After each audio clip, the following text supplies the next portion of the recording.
میرے حقیقی والد کی وفات کے بعد نانا نے میری ماں کا عقد ثانی جس شخص سے کیا وہ ایک لالچی اور بے ضمیر شخص تھا۔ نانا جان کی زندگی تک اس کا سلوک ہم سب سے ٹھیک رہا، لیکن ان کے مرتے ہی اس آدمی نے، جس کا نام مجیب خان تھا، اپنی فطرت دکھانا شروع کر دی۔ مجیب ابا کی اپنی کوئی اولاد نہ تھی، لہٰذا اسے میری ماں کے پہلے شوہر کے بچوں کو پالنا پڑا۔ میرے حقیقی والد ذاتی مکان اور کچھ اراضی چھوڑ گئے تھے، ہمارا خرچہ اسی جائیداد سے نکل آتا تھا، پھر بھی مجیب ابا کو ہم خوار کی مانند بھٹکتے تھے۔ ہم 3 بہن بھائی تھے۔ جب حقیقی والد کی وفات ہوئی میں 2 برس کی اور دونوں بھائی مجھ سے کچھ بڑے تھے۔ میرے حقیقی والد کی زرعی اراضی کی پیداوار پر ابا کا گزارا تھا، تب بھی وہ کوئی کام نہ کرتے تھے۔ کچھ دن ادھر تو کبھی ادھر ہلکا پھلکا کام ڈھونڈ لیتے اور تھوڑے عرصے بعد کام چھوڑ کر گھر بیٹھ جاتے تھے۔ ان کے دوست بھی اچھی صحبت کے نہ تھے۔ ابا کو بھی انہوں نے چرس کی لت لگا دی تھی، لیکن اب کیا ہو سکتا تھا؟ میری ماں ایک شریف عورت تھی، ہر حال میں ان کو گزارا کرنا ہی تھا۔ میرے بھائیوں کو ماں نے اسکول میں داخل کرا دیا کہ بڑے ہو کر انہوں نے ہی گھر کا بوجھ اٹھانا تھا، لیکن ابا نے مجھے اسکول نہ جانے دیا۔ ماں سے کہتے کہ لڑکی کو پڑھا کر کیا کرنا ہے، اس کو گھر داری اور سلیقہ سکھاؤ، یہی عورت کی کامیاب زندگی کی ضمانت ہے کہ وہ سلیقہ شعار اور فرما بردار ہو۔ بھائی چھوٹے تھے، میری حمایت میں نہیں بول سکتے تھے، یوں میں اسکول جانے سے رہ گئی۔ جن دنوں میں 5 سال کی تھی انہوں نے میری قسمت کا فیصلہ کر دیا۔ عید میں 2 دن تھے، والد صاحب نے امی سے کہا، بخت بی بی، میں اپنے دوست کے پاس کسی کام سے جا رہا ہوں، کلثوم کے لیے عید کے کپڑے اور چوڑیاں لینی ہیں تو اسے تیار کر دو، میں اس کے لیے شہر سے ریڈی میڈ کپڑے، نئی جوتی اور اس کی چوڑیاں لیتا آؤں گا، اور بچی سیر بھی کر لے گی۔ ماں مجھ سے بہت پیار کرتی تھی، سوچا کہ عید کی شاپنگ سے میری بچی خوش ہو جائے گی، سیر بھی کر لے گی۔ انہوں نے مجھے نہلایا اور صاف ستھرے کپڑے پہنا کر تیار کر دیا۔ والد صاحب میری انگلی پکڑ کر گھر سے چل دیے۔ میں جو بخت بی بی کی بیٹی بے بخت ہونے کو باپ کے ساتھ آنکھوں میں سیر سپاٹے کا خواب سجا کر گھر سے نکل آئی تھی، شہر جانے کی بجائے ابا ایک بیل گاڑی میں بیٹھ کر اگلے گاؤں آ گئے۔ یہ بیل گاڑی ہرے چنوں سے بھری ہوئی تھی اور گاؤں جا رہی تھی۔ تمام راستہ میں ہرے چنے کھاتی گئی، مسافرت کا بھی پتہ نہ چلا اور ہم گاؤں آ گئے۔ ابا نے دوست سے ملنے کا تو بہانہ کیا تھا، اصل میں وہ میرے بدلے اپنی شادی طے کر آیا تھا۔ اس کو نوعمر لڑکی سے شادی کا شوق تھا، جبکہ امی اس سے 5 برس بڑی اور 3 بچوں کی ماں تھی۔ ہوا یہ تھا کہ انہی دنوں ابا نے ایک شخص کی لڑکی کو دیکھا، وہ اس کے دل کو بھا گئی۔ یہ والد کا پرانا واقف کار تھا۔ میرے باپ نے اس سے کہا کہ تو مجھے اپنی لڑکی کا رشتہ دے دے، بدلے میں تیرے بیٹے کو اپنی بیٹی کا رشتہ دے دوں گا۔ چنانچہ مجھے میرا باپ اس کے گاؤں لے گیا، وہاں اس نے اپنا نکاح اس شخص کی بیٹی سے پڑھوایا اور میرا نکاح اپنے نئے سالے سے کرا دیا۔ سب کے سامنے یہ فیصلہ کیا گیا کہ میری رخصتی بالغ ہونے پر کر دی جائے گی۔ میرے والد نے جس لڑکی سے نکاح کیا اس کی رخصتی بھی چند ماہ بعد ہونا قرار پائی تھی۔ اس وقت میں اتنی کم سن تھی کہ مجھے علم نہ تھا کہ میری قسمت کا فیصلہ کر دیا گیا ہے، بلکہ میں تو وہاں موجود لوگوں کی گود میں بیٹھ رہی تھی۔ گھر واپس آنے سے پہلے محلے والوں میں سے کسی نے یہ خبر میری ماں کو دے دی۔ ان کو یقین نہ آیا، مگر جب والد نے گھر پہنچ کر اس خبر کی تصدیق کر دی تو وہ ہکا بکا رہ گئیں۔ وہ تو ان پر اعتماد کرتی تھیں اور سمجھتی تھیں کہ میرا خاوند ہمیشہ میرا رہے گا۔ وہ تو کسی اور کا ہو چکا تھا، اس کی پیاری بیٹی کے بدلے میں اس کو سوکن مل رہی تھی۔ اس پر میری ماں بہت روئی۔ بیٹی، والد سے پوچھا کہ میرا قصور تو بتاؤ، اگر میری سوتن لانی تھی تو میری ہی بیٹی کے بدلے میں کیوں لائے ہو؟ یہ باتیں میری سمجھدار ہونے پر میری والدہ نے مجھے بتائیں۔ جب میں گھر پہنچی تو خوشی سے ماں کی گود میں چلی گئی۔ جس ہستی نے چند گھنٹوں پہلے مجھے خوشی خوشی تیار کیا تھا، وہ اب مجھے لپٹا کر رو رہی تھی۔ دن رات کا رونا اب میری ماں کا مقدر بن گیا تھا۔ چند ماہ گزرنے کے بعد میرا باپ اپنی منکوحہ کو رخصت کروا کے لے آیا۔ وہ دل کی بری نہیں تھی، لڑکی سی تھی۔ وہ خود اس شادی سے خوش نہ تھی، بدلے کی رسم کی بھینٹ چڑھ گئی تھی۔ اس نے اپنے غم کی پناہ میری ماں کی ہستی میں تلاش کی، ہاتھ جوڑ کر امی کو منا لیا کہ مجھ سے ناراض مت ہو۔ میں تو خود مجبور تھی، مجھ کو تو زبردستی اس کے پلے باندھ دیا گیا تھا۔ 2 سال تک وہ میری ماں کے ساتھ رہی۔ بچے کی پیدائش پر وہ نوزائیدہ سمیت دنیا سے چل بسی۔ سوتن کی موت پر بھی میری ماں نے بہت آنسو بہائے، کیونکہ وہ ایک نیک دل لڑکی تھی اور میری ماں کو بہت سکھ پہنچاتی تھی۔ سارے گھر کا کام کرتی، امی کے کپڑے دھوتی، ان کے پیر تک دباتی تھی۔ سچ کہوں کہ ایسی نیک دل لڑکی میں نے کبھی نہ دیکھی تھی۔ جب میں سمجھدار ہو گئی تو سہیلیوں کے منہ سے اپنے خاوند کا نام سنا اور اپنے اندیکھے جیون ساتھی کی پرستش کرنے لگی۔ میری سہیلیاں مجھے اس کے نام سے چھیڑتیں تو میں آسمان کی وسعتوں میں پہنچ جاتی۔ ماں نے میرا جہیز بنانا شروع کر دیا تھا۔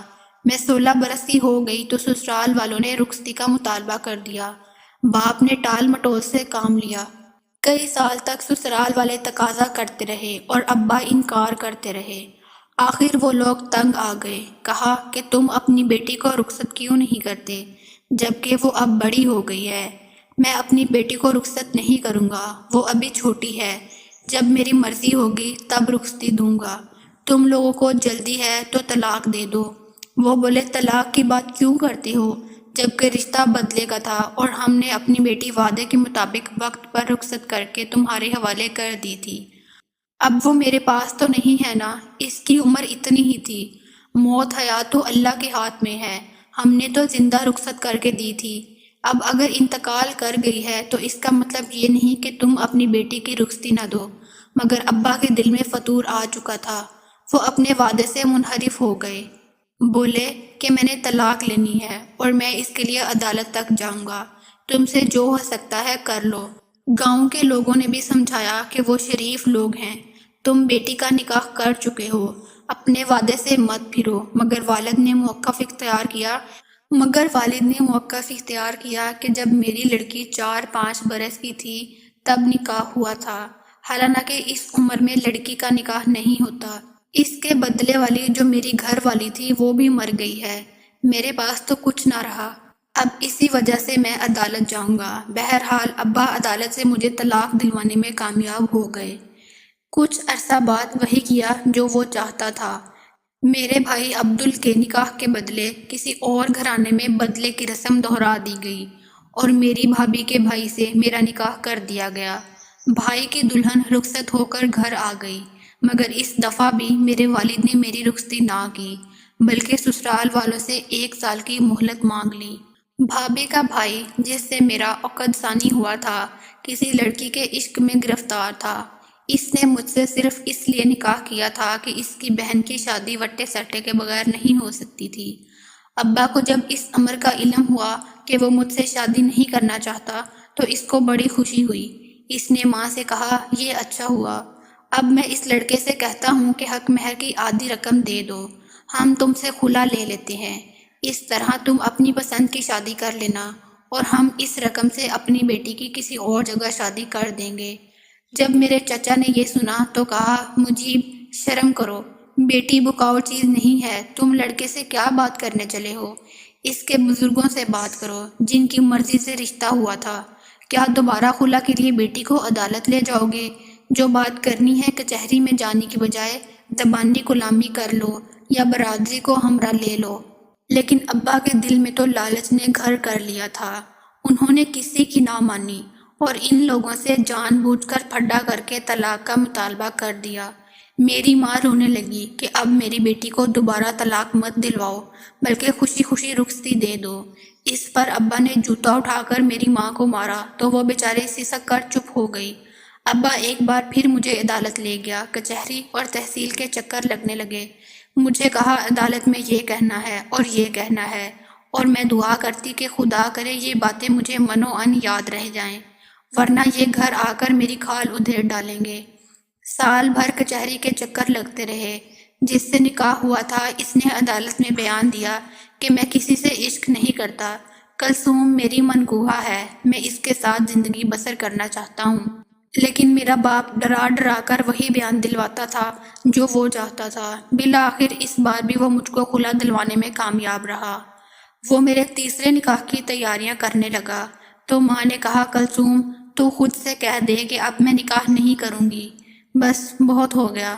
میں نے ابا سے جرأت کر کے کہہ دیا۔ وہ بولا، بس بیٹی، یہ آخری دفعہ ہے، تیرے دوسرے بھائی کا بھی تو گھر بسانا ہے، یہاں وٹے سٹے کے بغیر لڑکے کی شادی نہیں ہو سکتی، تیرے بدلے تیرے چھوٹے بھائی کا گھر بس جائے گا، میں اس لیے ایسا کر رہا ہوں، ورنہ مجھے اور کیا لالچ ہے۔ ابا کے تیور دیکھ میں پھپھو کے گھر چلی گئی اور ان کو تمام احوال بتا کر کہا کہ عمر بھر کنواری رہ لوں گی، مگر یہ بار بار نکاح والا کھیل اب نہیں کر سکتی۔ وہ بیچاری سوچ میں پڑ گئی کہ کیا کرے۔ 2 دن بھی نہ گزرے تھے، میرا ابا پھپھی کے گھر چند لوگوں کے ہمراہ آ گیا، ساتھ گاؤں کا مولوی بھی تھا۔ یہ سب میرا نکاح پڑھانے آئے تھے، کسی کو میرے رونے دھونے کی پرواہ نہ تھی۔ انہوں نے زبردستی میرے نکاح نامے پر انگوٹھے لگوائے اور چلے گئے۔ ابا نے پھپھی کو دمکایا کہ نکاح ہو گیا ہے، میں اس کا دماغ درست کر لوں تو آپ ہی مان جائے گی، کچھ دن ٹھہر کر میں اس کی رخصتی کر دوں گا۔ خدا کی کرنی، نکاح کے تیسرے روز میری ماں فوت ہو گئی۔ میری سگی پھپھی ہمارے گھر آئیں اور چند روز میرے ساتھ رہیں۔